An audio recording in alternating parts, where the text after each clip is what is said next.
SCP-5000. Des coups de feu résonnent dans le couloir en béton du site 22. Les cris sont la seule chose qui s'échappe de chaque pièce. Une équipe d'hommes vêtus d'un équipement de combat entièrement noir et de masques se déplace d'une section du complexe à l'autre. Pietro Wilson se cache dans son bureau, écoutant les appels à la miséricorde de ses collègues. Il tremble de peur de façon incontrôlable. Qui sont-ils, pense-t-il? Pourquoi tuent-ils tout le monde et comment nous ont-ils trouvés? Quelques instants plus tôt, Pietro Wilson était à la cantine en train de dîner avec d'autres membres du personnel. Un groupe d'hommes lourdement armés est entré dans la pièce. Ils se tenaient silencieusement, surveillant la zone.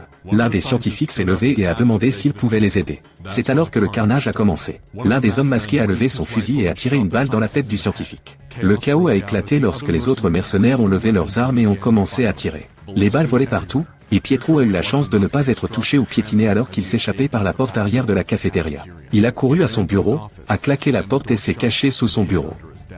Maintenant, il est assis sur le sol, les jambes remontées contre sa poitrine, tremblant de manière incontrôlable. Après quelques minutes, il parvient à prendre une profonde respiration et ralentit son rythme cardiaque. Il reprend le contrôle de son corps, mais est toujours rempli de peur et d'adrénaline. Pietro rentre sur le ventre jusqu'à la porte de son bureau. Il se lève et tire sur la poignée. Il y a un léger clic lorsque le loquet se relâche. Il entrouvre la porte et jette un coup d'œil dans le couloir. Les lampes de secours vacillantes éclairent le couloir pendant quelques secondes avant de le replonger dans l'obscurité. Il n'y a personne en vue, mais au coin, des éclairs de lumière provenant de mitrailleuses scintillent dans le couloir. Les cris des travailleurs du site 22 sont réduits au silence. Pietro prend une profonde inspiration et pousse la porte plus loin. Il remporte de son bureau et s'éloigne de la violence. Malheureusement, pour échapper au chaos, il doit aller plus profondément dans les entrailles du site 22. La sortie est dans l'autre sens, mais il a trop peur pour se diriger vers les hommes armés. Il se lève et brosse la saleté de sa combinaison bleue de technicien. Les lumières clignotent. Le couloir devient sombre. Il tend les mains et entre en contact avec le mur frais et humide. Il se fraye un chemin dans le couloir, nageant dans l'obscurité. Après quelques instants, les lumières se rallument. Pietro regarde par-dessus son épaule pour s'assurer qu'il n'a rien à craindre. Debout au bout de la salle se tient un soldat vêtu de noir avec un masque couvrant son visage. Le soldat reste immobile. Pietro se retourne pour faire face au soldat. Ses yeux s'ouvrent grands. Son cœur bat la chamade. Il ne peut pas respirer. La silhouette ne bouge pas. Puis les lumières s'éteignent à nouveau, Pietro se détache du mur et court, aveugle dans l'obscurité. Il sprinte aussi vite qu'il le peut quand soudain, il y a un craquement fort, et une balle siffle près de sa tête. Il peut sentir le vent qui manque de peu sa joue. Il continue de courir. Les lumières se rallument. Il regarde par-dessus son épaule. Maintenant, il y a tout un groupe d'hommes armés qui le poursuivent dans le couloir, les armes levées. Il tourne le coin du couloir et descend un escalier plus loin dans le site 22. Au bas de l'escalier, il y a un petit couloir au bout duquel se trouve une porte. Il n'y a nulle part où aller. Il sort une carte magnétique de sa poche et la manipule. La carte tombe au sol. Pietro se penche pour le ramasser, et alors qu'il se penche, une balle passe devant l'endroit où sa tête venait d'être. Le projectile s'encastre dans la porte métallique. Il ramasse sa carte magnétique au sol et l'utilise sur le scanner. La porte se déverrouille et il se précipite dans la pièce. Il se retourne rapidement et ferme la porte. Elle se verrouille automatiquement. La dernière chose qu'il voit, ce sont les assassins qui courent vers la porte. Les lumières s'allument dans la pièce où se tient Pietro. La pièce n'a qu'une seule porte, pas de fenêtre ni d'aération. Il est complètement isolé. Au milieu de la pièce se trouve SCP-5000. Il savait qu'il y avait un SCP dans cette pièce qui était désigné SCP-5000, mais il n'a jamais su ce que c'était réellement. Le voici maintenant, le regardant, un étrange harnais mécanique suspendu au milieu de la pièce. Soudain, des coups violents frappés à la porte emplissent la pièce. Les hommes armés tentent de s'introduire. Ce n'est qu'une question de temps avant qu'il n'ouvre la porte. N'ayant nulle part où aller, Pietro Wilson sait qu'il est mort. Il regarde SCP-5000 et secoue la tête. « Qu'est-ce que j'ai à perdre ?» dit-il à voix haute. « Seulement votre vie », une voix dans sa tête répond. Il s'approche du SCP-5000 et le retire de son support. C'est lourd. Sur la combinaison mécanique se trouvent des symboles qu'il ne reconnaît pas. La seule chose qu'il sait à propos de ce costume, ce sont des rumeurs qu'il a entendues de la part d'autres personnes qui travaillent au site 22. Soi-disant, il est apparu pour la première fois dans un éclair de lumière dans la chambre de confinement d'un SCP de niveau Keter au site 62C. La désignation de ce Keter était SCP-579. La seule autre chose que sait Pietro, c'est que tout le monde sur le site 62C a été massacré lorsque l'enceinte de confinement a été rompue. SCP-5000 a été retrouvé désactivé à côté d'un tas de corps.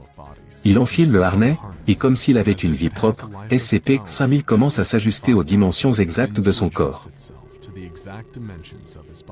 Le costume grandit et serpente sur sa peau, enveloppant chaque appendice dans une armure. Ensuite, il commence à se resserrer. Pietro Wilson se met à crier alors que SCP-5000 l'enveloppe.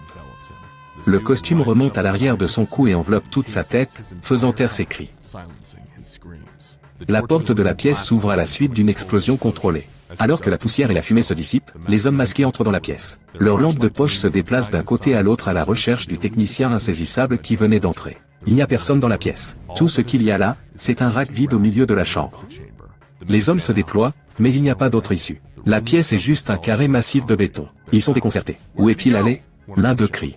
Pietro Wilson s'était évanoui à cause de la douleur du costume attaché à son corps. Il revient à lui, toujours debout au milieu de la pièce. Tout autour de lui se trouvent des hommes en tenue de combat noir. Il le recherche. Il retient son souffle et ferme les yeux, mais les coups de feu ne viennent jamais. Il ouvre un œil et regarde autour de lui. Pourquoi ne m'ont-ils pas encore tué? Il réfléchit. Il tourne lentement la tête alors que les hommes passent à côté de lui avec leurs fusils levés. Il entend quelqu'un dire « Où est-il allé? Je suis juste ici », pense-t-il. Suis-je mort? Pietro baisse les yeux pour voir que tout son corps est contenu dans SCP-5000. Il lève la main et l'agite devant son visage. Il est toujours clairement vivant, mais il semble que les tueurs ne puissent pas le voir. Il s'approche de l'un des mercenaires et agite sa main devant le visage de l'homme. Il n'y a pas de réaction. Le costume m'a rendu invisible, pense-t-il. Pietro regarde l'un des hommes pour voir s'il peut découvrir qui ils sont et pourquoi ils ont tué tout le monde à la base. Sur la manche de la veste de l'homme se trouvent les mots Zeta 19. Il n'a jamais entendu parler de Zeta 19 auparavant, mais ils doivent faire partie d'une organisation qui tente de nuire à la fondation SCP. Les hommes continuent de fouiller la pièce vide, clairement confus quant à l'endroit où le technicien est allé. Pietro se fraye un chemin à travers le groupe d'hommes et revient par la porte par laquelle il était entré. En se frayant un chemin à travers l'épave qui était autrefois une porte, Pietro Wilson trébuche sur des débris. Il tend la main pour se stabiliser, mais il tombe. Il ferme les yeux sachant que dès qu'il touchera le sol, tous les hommes qui le pourchassent seront alertés par le bruit de sa chute. Mais l'impact ne vient jamais. Quand Pietro ouvre les yeux, c'est comme s'il planait juste au-dessus du sol. Il regarde ses pieds. Les orteils de la combinaison sont fermement plantés sur le sol, comme de puissants aimants sur du fer. SCP-5000 a empêché sa chute et le maintient en place en utilisant uniquement les pieds de la combinaison. Il tend la main et la pose doucement sur le sol. Il se pousse jusqu'à une position debout. Il se retourne pour regarder dans la pièce. Les hommes sont toujours là à sa recherche. Pietro se fraye un chemin à travers le site 22. Il passe devant son bureau et se dirige vers la sortie de l'établissement. Alors qu'il passe devant les laboratoires et autres pièces du site 22, tout ce qu'il trouve est un carnage. Tout le monde a été tué. Une balle supplémentaire a été placée dans la tête de chaque personne pour s'en assurer. Il semble que la seule mission de ces hommes était de tuer tout le monde et de s'assurer qu'ils restent morts. Il continue vers la sortie du site 22 qui est gardée par deux hommes. Alors qu'il s'approche des deux hommes lourdement armés, Pietro s'assure d'être aussi silencieux que possible. Ce n'est pas une tâche difficile, car SCP-5000 lui a donné des capacités furtives. Il remarque que même ses pas ne dégagent aucun son. C'est presque comme si le costume lui permettait de glisser sur le sol. Il est presque à la sortie. Il sera alors libre de rentrer chez lui. Il prend une grande inspiration, se tourne de côté et se faufile entre les deux hommes qui gardent la porte. Alors qu'il est sur le point de quitter ce cauchemar, l'un des gardes se retourne à l'improviste. L'épaule de l'homme se heurte directement à Pietro Wilson, le déséquilibrant. Il est projeté sur le deuxième garde. Les deux hommes crient. Qu'est-ce que c'est? L'un d'eux crie. Ils commencent à lever leurs armes sur l'objet invisible qui vient de les heurter. C'est alors que SCP-5000 s'empare du corps de Pietro. Le costume lève le bras et attrape l'un des hommes par la gorge. Avec une pression, le larynx de l'homme est instantanément écrasé. Ensuite, le costume se tord légèrement et casse le cou de l'homme. Il se retourne pour faire face au deuxième homme. Même le masque noir que l'homme porte ne peut cacher le regard de terreur sur son visage. Mais Pietro n'a aucun contrôle sur ce que fait SCP-5000. Il n'a jamais tué auparavant. Le costume lance le corps de Pietro sur le deuxième homme, le plaquant contre le mur. Il attrape ensuite le haut de la tête du mercenaire et le frappe contre le béton. Encore. Et encore. Et encore. Jusqu'à ce que les cris de l'homme soient réduits au silence. Le costume lâche l'homme et son corps sans vie glisse au sol alors que Pietro recule. Quand il reprend conscience, il est à l'extérieur du site 22, debout au sommet d'une colline, regardant l'installation en dessous. Il regarde ses mains, puis le reste de son corps. Il est toujours contenu dans SCP-5000. Il y a un flash de lumière et un affichage tête haute s'allume. Il ne reconnaît aucun des symboles, mais lorsque ses yeux se déplacent d'une zone de l'écran à l'autre, les symboles sont mis en évidence. Sous ses yeux, certains symboles commencent à se traduire en mots qu'il peut lire. L'un des symboles indique désormais « Entrer dans le journal ». Ne sachant pas quoi faire d'autre, Pietro commence à raconter ce qui lui est arrivé au site 22. Il se ferait un chemin à travers le désert vers le refuge le plus proche de la fondation SCP. Il sait qu'une fois sur place, il pourra s'adresser à ses supérieurs pour obtenir de l'aide et des ordres supplémentaires. Peut-être qu'il peut même trouver un moyen d'amener SCP-5000 à le libérer. Alors qu'il avance péniblement, Pietro Wilson remarque que son cerveau lui dit qu'il a soif, mais les signes vitaux sur l'affichage tête haute de la combinaison indiquent qu'il est en bonne santé. En fait, il est mieux que bien. Ses signes vitaux sont tous parfaits. La combinaison semble lui donner tous les nutriments dont son corps a besoin. Il a même réparé son genou endommagé lors d'un match de football à l'université. L'articulation elle-même a en quelque sorte été guérie. Pietro atteint finalement le refuge et ouvre la porte. C'est calme et poussiéreux, et on dirait que personne n'y est allé depuis des années. Il se dirige vers la station de communication et tente de contacter la fondation. Mais tout ce qu'il obtient est statique. Il abandonne et se dirige vers la télévision. Il appuie sur le bouton marche. L'écran s'anime. Ce qu'il voit fait tomber sa mâchoire. Le monde est en guerre. Une guerre entre humains et monstres. Tout ce qui s'est passé sur le site 22 s'est également produit sur d'autres sites de la Fondation.